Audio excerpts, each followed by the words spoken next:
Hello, Dan here. Well, it's almost the end of the year, and I thought it would be a good chance for me to add to the agglomeration of 2016 best of videos. And what better way to do that than to rank my top 10 movies of 2016. So many great movies came out this year, and it was pretty difficult to rank them all into a solid top 10. Going through all the movies I watched this year, it's a pretty extensive list, so whittling down a top 10 was no easy task. So there will be some honourable mentions at the end for movies that didn't quite make the cut. If it wasn't obvious already, there will be some spoilers during this video for all the movies I'm talking about. I'm not going to go too into depth story-wise. I'm going to go through this list quite quickly, so if you don't want to be spoiled for any of these films, please feel free to click through, skip. I'll put some time links in the description for each movie if you just want to watch them individually. But there you go, spoilers, you have been warned. So without further ado, let's get on with the top 10 movies for 2016.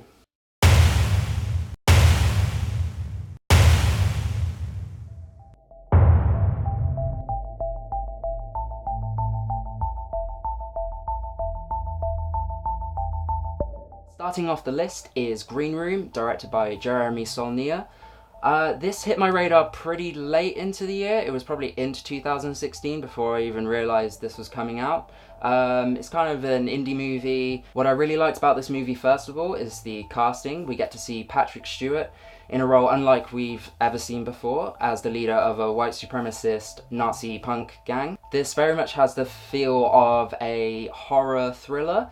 What I really liked about it is it blended those kind of genre tones with aspects of punk rock, and for me, I've grown up with punk rock for most of my life, so seeing all the little references to hardcore bands and stuff was quite cool as well. The film differed quite a lot from my initial expectations going in. The pacing is very self-contained and confined to a singular location with a very small group of characters, but as I said, that made for a really interesting kind of horror thriller vibe. So yeah, overall Green Room made it onto the list as a great little gem of independent movie. It had a very limited release, but I'd recommend finding it on DVD or Netflix or streaming services. It's definitely worth a watch.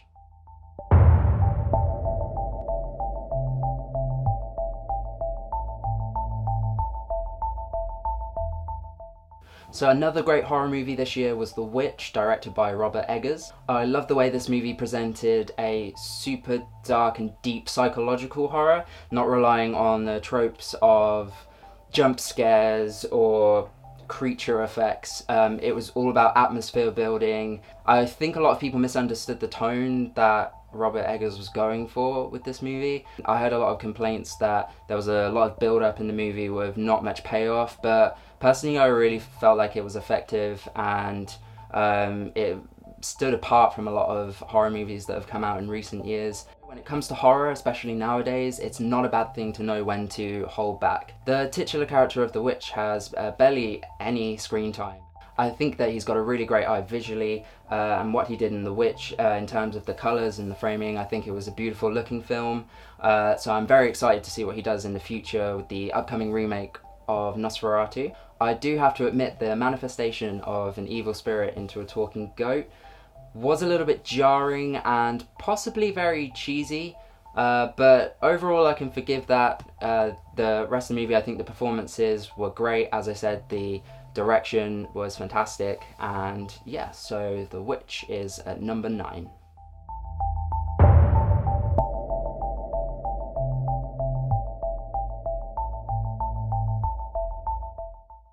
So next up is The Conjuring 2. I promise this will be the last horror on the list. It's not going to be comprised completely of horror movies, but I had to include this one obviously being my favourite horror on the list. I was a big fan of the first Conjuring movie, and personally I think James Wan is at the top of the game in the horror franchise right now, between the Conjuring franchise, Insidious. The lead performance of Madison Wolfe playing the little girl who is possessed in this movie, I think absolutely stole the film. I thought she was brilliant. Really want to see where her career goes after this. I think that the fact that this was a at least based on true events, that being of the Hodgson family in Enfield in England. Just added to the scare factor for me. And although this is a supernatural horror film, I felt that it was really grounded and had this level of realism to it that I think the first Conjuring had as well. The demonic nun character, I think, was a highlight character for me this year, and I'm really excited to see what James Wan does with that character in the potential future spin-off film. So yeah, the third and final horror movie on the list, The Conjuring at number 8.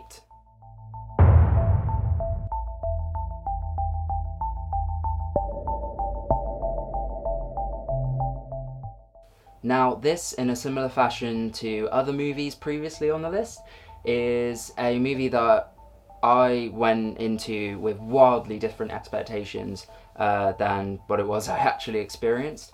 I did, however, watch the trailer, and I felt like the trailer promised a very uplifting and in some ways lighter movie than what we actually got.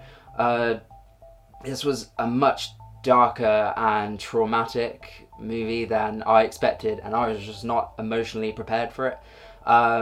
But that doesn't take away from the fact that this was an amazing drama, and I think the performances in particular, again, stole this one. The Best Actress win for Brie Larson for this is well deserved, and the chemistry with her and Jacob Tremblay, who played her son in the movie, thought they were brilliant together. I really like the way the director managed to create that kind of lighter tone that I thought was going to be the cornerstone of the movie. He still managed to create that and have it overlaying the kind of true horror of the situation that the characters were in. Beforehand, I thought that the characters were going to spend essentially the entire movie in the room and then escape further towards the end, which isn't exactly how the narrative plays out. They actually managed to escape from the room a lot earlier in the movie, but it was really great to see the aftermath of their departure from the room play out for a much longer portion of the movie than I thought it would. So overall, we got a great drama with The Room, and that is in at number 7 on the list.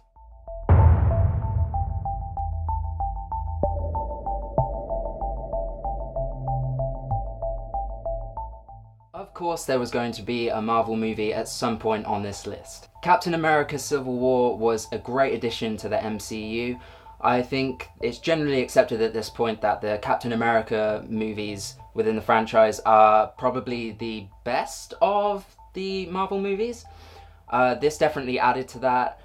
For me, I think Winter Soldier just edges out as being the better of the two between Civil War and Winter Soldier. However, I really like how Civil War incorporated as many characters as it did from the MCU, and it managed to use them in a way to make a mini Avengers movie within the context of that Captain America tone, that kind of grittier, more realistic tone that we've come to expect from the likes of Winter Soldier. This entry into the Marvel Universe definitely bodes well for the Russo brothers, and I'm really excited to see now what they do with the Infinity War movies in 2018 and beyond. And we can't forget the introduction of Spider-Man into the Marvel Cinematic Universe, finally. I was really concerned to see how they were going to do this, and whether they were going to do it justice. I think they pulled it off perfectly. I think he was used for just the right amount of time. This new take on Spider-Man definitely excites me for Spider-Man Homecoming coming up next year. So another win for Disney and Marvel with Civil War coming in at number 6.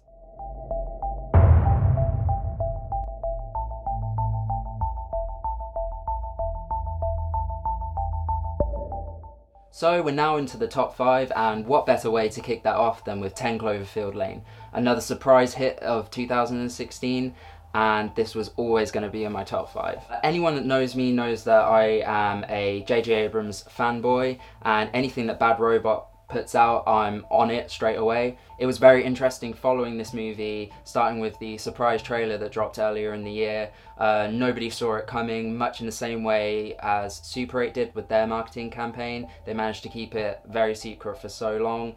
Started off so excited for it.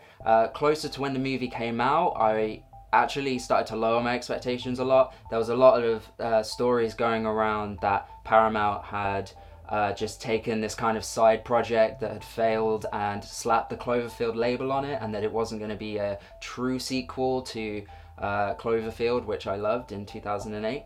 And it turns out that this wasn't a true sequel to that 2008 movie. In a lot of ways it was more of a spiritual sequel, but oh my god, how good was it? It was such an intense thriller. The chemistry between the cast was amazing. John Goodman, I've never seen him in a role like that before, and I think that the Oscar buzz that he's getting for his performance is well deserved. I really thought that no matter what, this movie was going to be predictable in a lot of ways, but it turns out from one moment to the next I could not tell what was going to happen next. It kept me on the edge of my seat the whole time. I think in this case the option to go for the more spiritual sequel worked in its favour, and I'm really, really excited for the God Particle, which is slated for release next year, which is to be the third part in this kind of thematic franchise that they have going on.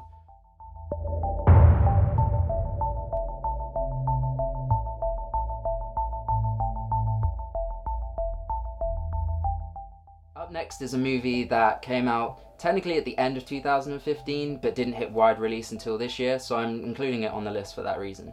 The Big Short is a film that I've watched multiple times this year, and I think it's definitely necessary. In classic Aaron Sorkin style, there is a lot of convoluted dialogue, lots of facts, and it really messes with your head the first time around, trying to make sense of where everyone's placed in this story, which is a true story of the financial crash in 2008. This movie was amazingly written. Aaron Sorkin's classic snappy dialogue definitely worked for this, managing to kind of distill all these complex ideas into a 2-hour movie. I thought all the performances were great. Steve Carell continues to kind of prove his dramatic chops, and what I really liked about this movie for him in particular is that he got to stretch his comedic muscles as well. Like, there's a lot of humour in this movie despite the kind of serious undertones as to what's going on. I'm sure that this is up there for many people's top movies of the past year. The Oscars speak for itself, 5 nominations, it won Best Screenplay as well. Such a great movie that requires multiple watches to understand what's going on, but great, solid drama.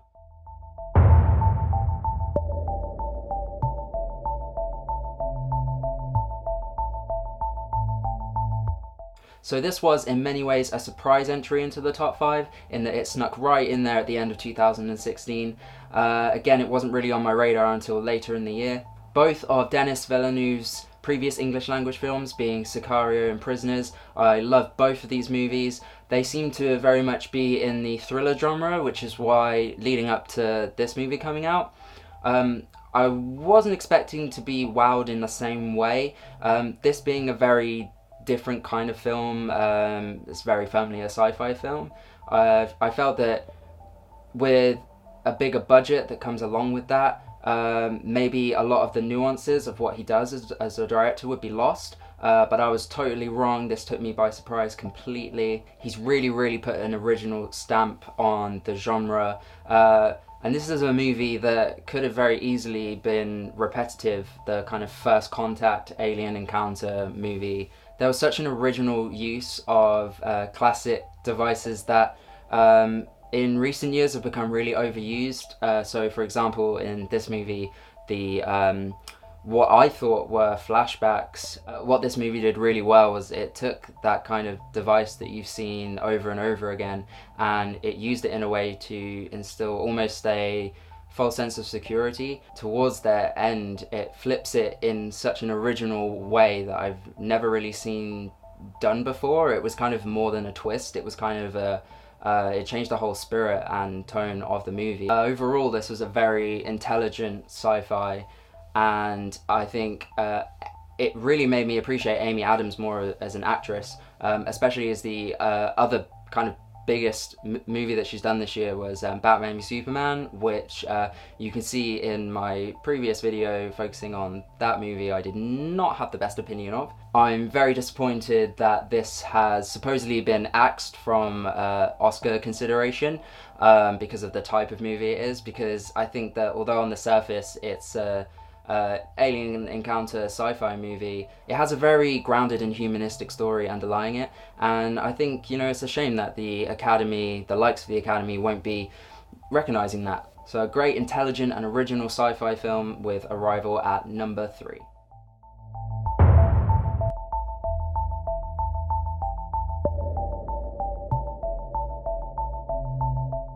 Coming in at number 2 on the list is the second Marvel movie I'll be talking about. Pretty much across the board, I've yet to meet anyone who's seen this movie and didn't enjoy it. Can we also say what's up to this movie for being the highest grossing opening weekend for an R-rated movie to date?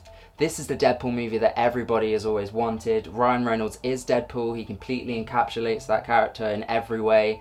I think the years it spent stuck in development hell were well worth it because they managed to make a film that was really, at the end of the day, for the fans.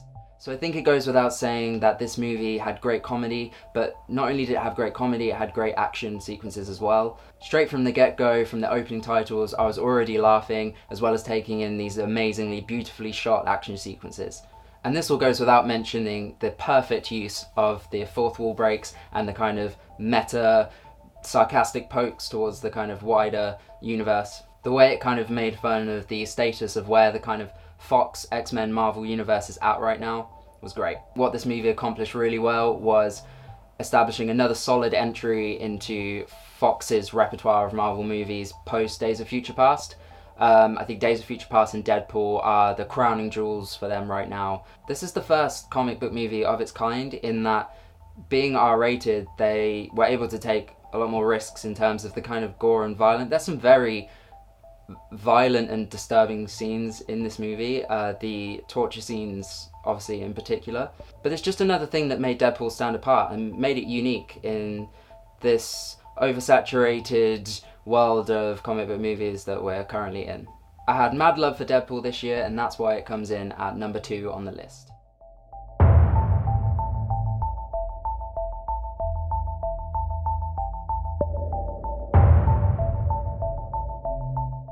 So we finally arrived at my number 1 movie of 2016, and if you know me at all, it's no big surprise that that is Rogue One, A Star Wars Story. I'm going to attempt to be as concise as I can with this, so not as to bore you with all of the thoughts I have about this. I actually only saw Rogue One a few days ago. It was released a day early here in the UK, which means I got to see it at Wednesday night at a midnight showing. That's always a great thing to do. I did the same thing with The Force Awakens, the midnight screenings, tons of Star Wars fans.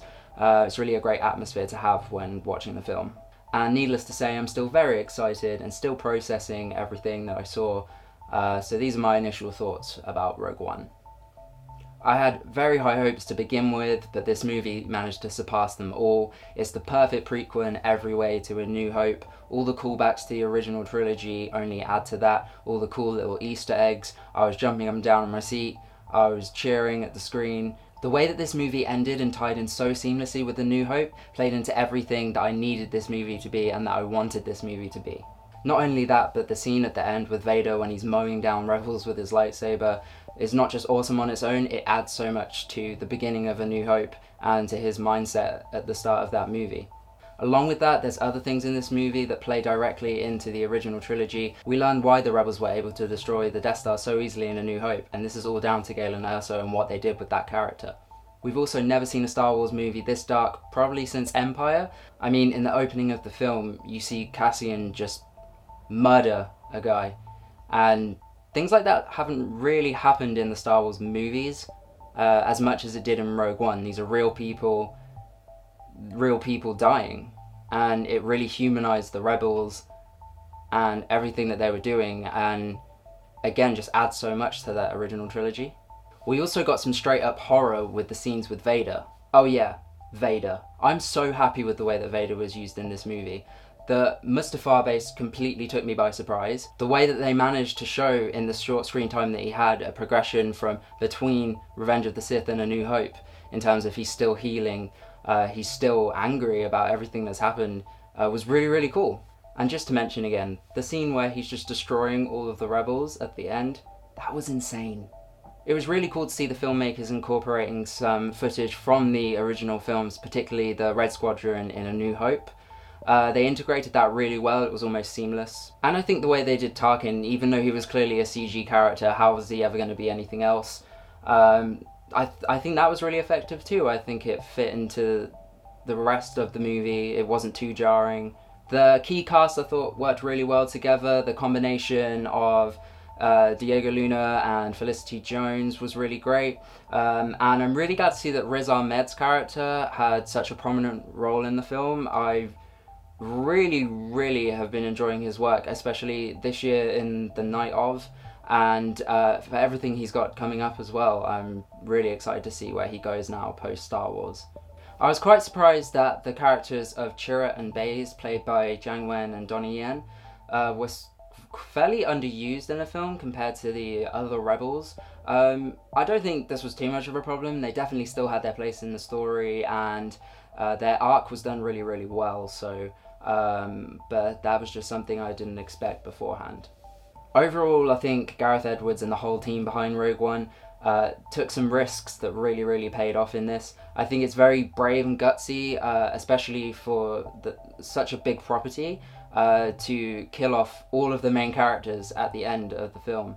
That's something that I thought they should do, but I didn't think they would do. I thought at least one or two of them would make it out, just so they have something to potentially spin off of in the future. I think by doing that, they made Rogue One very permanent in that we're not really going to see these characters, at least post Rogue One in the timeline. I'm sure we'll get more spin-off novels and comics for the characters set before this film. Speaking of the books and comics, I did read Catalyst before seeing this film, and personally it added a lot for me, especially at the beginning of the film. I already had a very strong idea of who the Ursos were and their relationship to Saw Gerrera, and as I was watching it, I thought if I hadn't read this book, how would I be kind of processing? And I think it would be quite confusing in the beginning to see who's who and who's related to who, having not read that novel. So I'm really glad I did that, and I'd recommend that to anyone who hasn't read it yet. So there you have my pick for the best movie of 2016 as far as I'm concerned. Rogue One is probably my favourite Star Wars movie other than Empire, and overall a great addition into the Star Wars universe. So there you have my top 10 movies of 2016. I really hope you enjoyed the video. As I said, there was a lot of movies that didn't quite make the cut. It's a very difficult thing to do, distilling down a solid top 10. So here were some of the movies that were great this year but didn't quite make the top 10.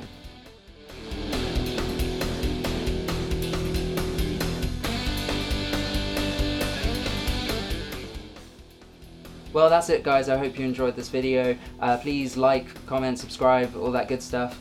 Leave me a comment as to what were your top movies of 2016, and remember to subscribe for more videos coming soon.